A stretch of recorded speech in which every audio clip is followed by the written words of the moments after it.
Bonjour à tous. Alors aujourd'hui, on va voir des ETF défense. C'est l'actualité. Alors avant la vidéo, je vous incite à visiter à Cherbourg le sous-marin Le Redoutable. C'est très intéressant à voir. C'est un sous-marin mis hors service évidemment, mais qui est visitable. Le plus grand au monde visitable. Donc très intéressant. Alors, on passe au cœur de la vidéo. Alors les ETF défense, donc on va avoir le Van Eck qui est celui avec la plus grosse taille de fonds. On est sur 3552 millions, c'est-à-dire 3,5 milliards de gestion. Donc ça va être le plus gros. Alors tous ceux qu'on a sur Just ETF sont capitalisants et on est à chaque fois dans une réplication complète. Alors on va ouvrir le Van Eck. Donc on a des frais qui sont quand même relativement élevés. On est à 0,55% annualisé. Donc c'est vrai que si on compare avec un ETF SP500 à 0,5, on est à 10 fois plus en termes de frais. On a 28 positions sur celui-ci. Donc comme je le disais tout à l'heure, réplication physique. Donc ça j'aime bien les réplications physiques. Alors je vous dirai à la fin si j'investirai ou pas sur des ETF défense à la fin de la vidéo. Alors, tac, tac, tac, on va regarder les 10 premières positions. Est-ce qu'on va y arriver, les 10 premières positions? Ok, donc les 10 premières positions représentent 2 tiers, 66%.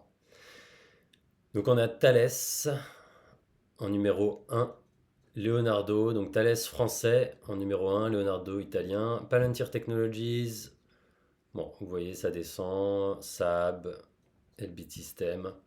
Donc on a les États-Unis qui représentent près de 50% de l'indice et la France en deuxième position à 13% devant l'Italie. Alors on va voir que selon les ETF, on n'a pas les mêmes entreprises et on n'a pas les mêmes positions en termes de pays. Donc industrie 82%, technologie 10%. Alors on revient en arrière et on arrive sur le deuxième en termes de taille de fonds, le HAN ETF. Alors je ne sais plus comment on prononce, je crois qu'on dit HAN ETF. Alors on est à 0,5, enfin 0,49, donc quasiment comme l'autre, un tout petit peu moins chargé en frais. On a cette fois-ci 61 positions et on est toujours sur une réplication physique. Alors, tac, tac, tac, les 10 premières positions, on descend, hop, hop, hop. On a donc cette fois-ci Rheinmetall en première position, BAE System et Safran en troisième à 5%.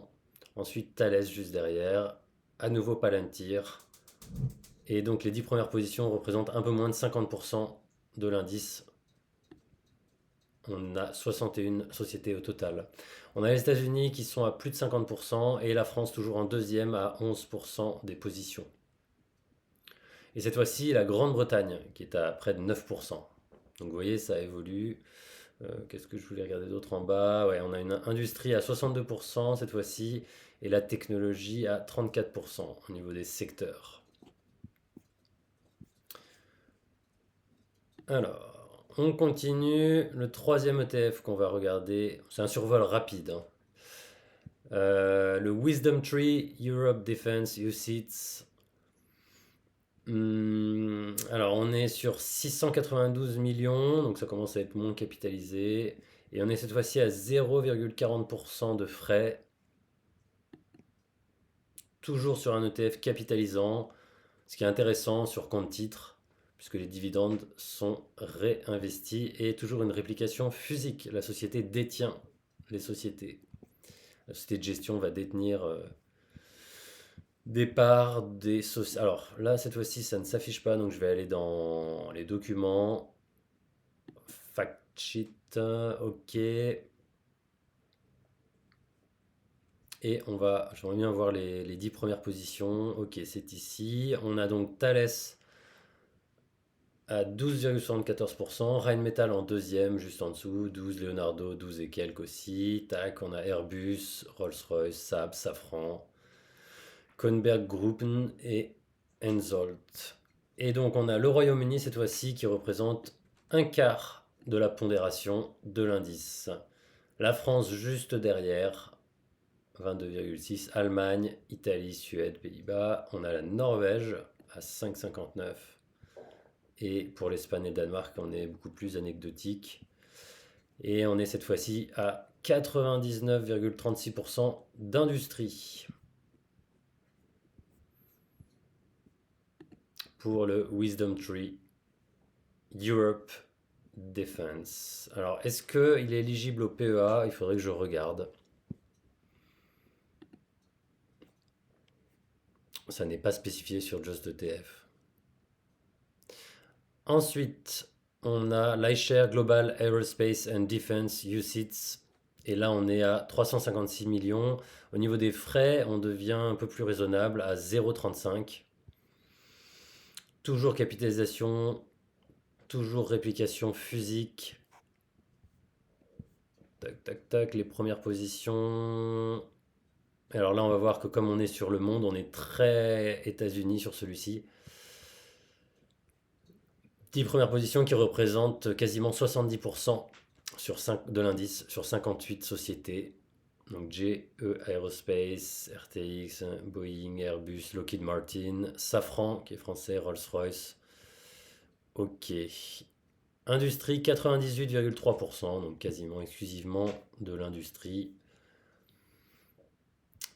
Pour le iShare, donc société BlackRock, Global Aerospace Defense. Alors après les deux derniers, je ne sais pas si ça vaut le coup de les regarder, puisqu'on est sur des capitalisations extrêmement faibles, 17 millions et 12 millions. Pour un ETF, c'est vraiment pas beaucoup. Alors bon, on peut quand même les regarder vite fait. On a un Invesco, on est sur des frais 0,35, capitalisation, réplication physique. Et au niveau des 10 premières positions, est-ce que ça s'affiche là? Oui. On va être sur industrie 72%, technologie 14%, santé 3,4%, télécommunications 2,7%. Donc on est plus diversifié. On a les États-Unis qui sont à près de 65% et la France en deuxième à seulement 5 et quelques. Rainbow Robotics, on a Thales, Elbit Systems, RTX, Hensoldt, Aussie, bon, Boeing, Eiko. Enfin, avec seulement 12 millions actuellement de capitalisation et des frais très élevés de 0,65. First Trust, alors Global Aerospace Defense, UCITS, donc très chargé en frais, toujours capitalisation et réplication physique. Donc ça c'est une société de gestion qui est spécialisée dans les ETF Smart Beta, je crois. First Trust, mais qui a des capitalisations très faibles, donc j'aime pas beaucoup. Et est-ce qu'on a les infos? Non, je suis obligé d'aller dans le fact sheet pour avoir plus d'informations. Tac, tac, tac. ETF basé en Irlande. Et États-Unis à 55%, France à 12,86%. Et les 10 premières positions, on a Rheinmetall à 6,46%, Rolls-Royce 5,43%, BAE Systems 5%, Safran en France. Bon, on est sur un ETF faiblement capitalisé. Ok. Bon, ben, on a fait le tour.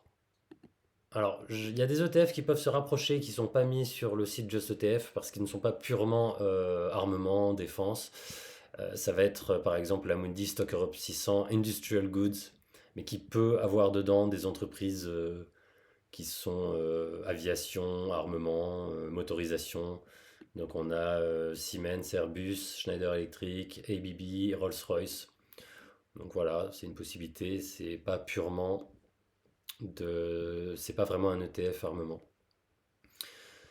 Alors on a sinon des actions, mais c'est pas le sujet de la vidéo. C'est vrai que Rheinmetall a fait quasiment 300% de performance en moins de 3 ans, me semble-t-il. Donc ce qui fait du x4. Alors est-ce que j'investirais à titre personnel dans ce genre d'ETF? Eh ben, je ne pense pas parce que j'aime bien les indices larges et donc je ne pense pas investir sur un ETF